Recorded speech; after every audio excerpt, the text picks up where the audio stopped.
Kim Strassel's Disingenuous Biden Bashing, written by Gabriel Schoenfeld. As someone who loathes Donald Trump to the marrow of my metatarsals, I picked up Kimberly Strassel's new book, The Biden Malaise, with trepidation. Her previous book, after all, was titled Resistance at All Costs: How Trump Haters Are Breaking America, 2019. It was in part about people like me and other Bulwark contributors who leveled what Strassel considers spurious allegations to undermine the president she has praised to the skies. Strassel is also a member of the Wall Street Journal's editorial board and the author of a regular column, Potomac Watch, that came fiercely to Donald Trump's defense in the Russia imbroglio, claiming, preposterously, that there was never a shred of evidence of Trump-Russia collusion, and earning her a place as one of Trump's favorite columnists, someone about whom he tweeted positively on numerous occasions and suggested that she be awarded a Pulitzer Prize. Now that Strassel's hero is no longer in office and campaign season is getting underway, she is back with the argument that Joe Biden is a terrible president, much worse even than Jimmy Carter. What exactly is her case? Strassel ranges over the issues of the day to show that Biden, like Carter, is a subpar politician and a policy failure. He came into office with an economy that was humming along with inflation at 1.7%.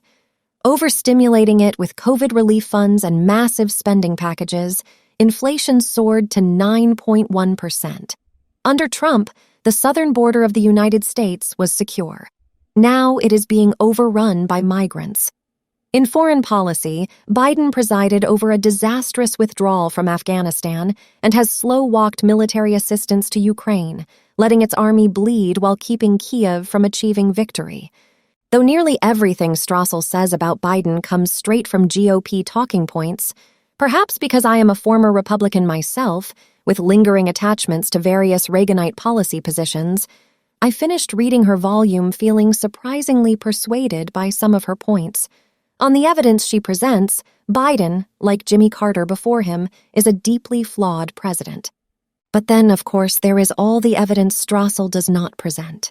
Despite unremitting GOP opposition, and in this era of extreme polarization, Biden has some bipartisan accomplishments to his name, including the infrastructure bill, about which Strassel says the GOP was too easily gulled into the deal. The economy under Biden has been a job-creating engine, with unemployment at a 50-year low and far exceeding Trump in the number of jobs created during his presidency. Indeed, thanks to COVID, 3 million jobs were lost under Trump. Whatever policy blunders Biden made that contributed to inflation, it cannot be ignored, though Strassel largely does ignore it, that inflation has been a worldwide phenomenon and blame cannot fairly be placed on Biden's doorstep alone. In any event, the Federal Reserve has now brought inflation down to a 3% annual rate without inducing a recession, yet. As for Ukraine, while one can agree with Strassel that Biden has been laggard in supplying advanced arms to Ukraine, she fails to acknowledge the mastery, against expectations, that Biden has demonstrated in leading the NATO alliance in support of Ukraine. It has been no small thing to steer a coalition of 32 counties through such a dangerous conflict. She also fails to acknowledge that, to the extent that there is opposition to American support for Kyiv, it comes from within her own party, where a growing contingent of MAGA Republicans would be all too happy to see Vladimir Putin prevail. Nor does Strassel offer anything but praise for the peace deal, more aptly called a surrender agreement, as H.R. McMaster, Trump's former national security advisor, put it, that Trump negotiated with the Taliban, pledging the withdrawal of all U.S. forces from Afghanistan by May 2021 and freeing 5,000 Taliban and al-Qaeda prisoners, all of which paved the way for Biden's disastrous final act.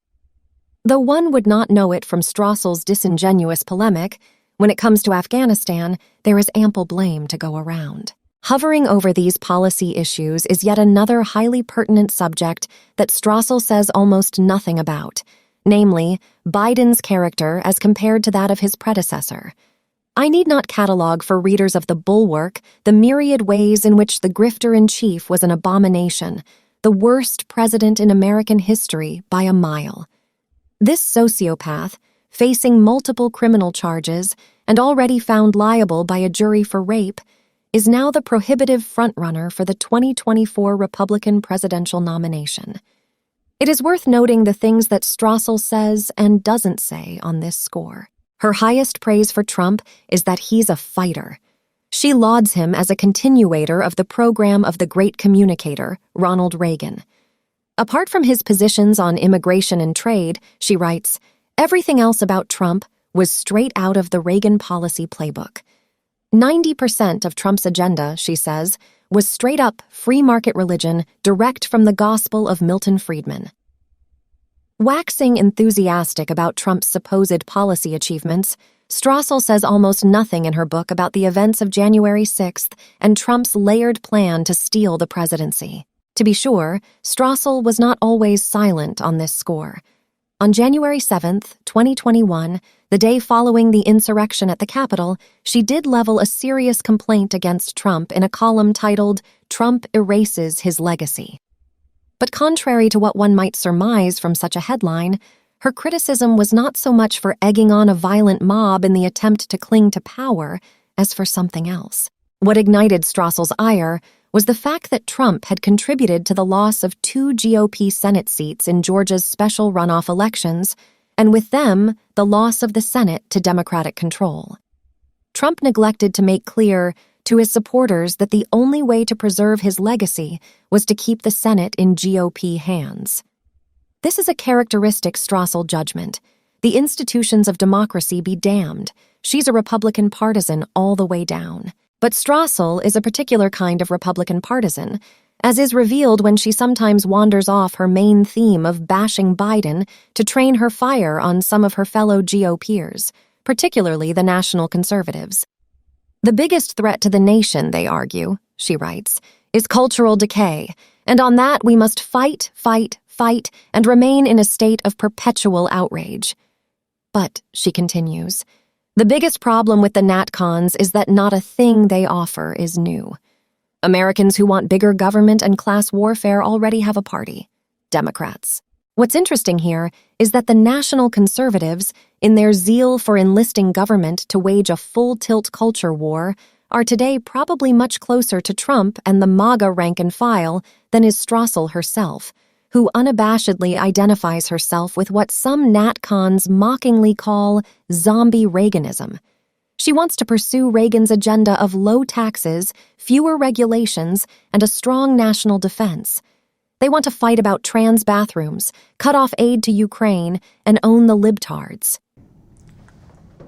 Hi, this is Sarah Longwell, publisher of The Bulwark. If you like this article and want to listen to more, go to bulwark.com and become a Bulwark Plus member.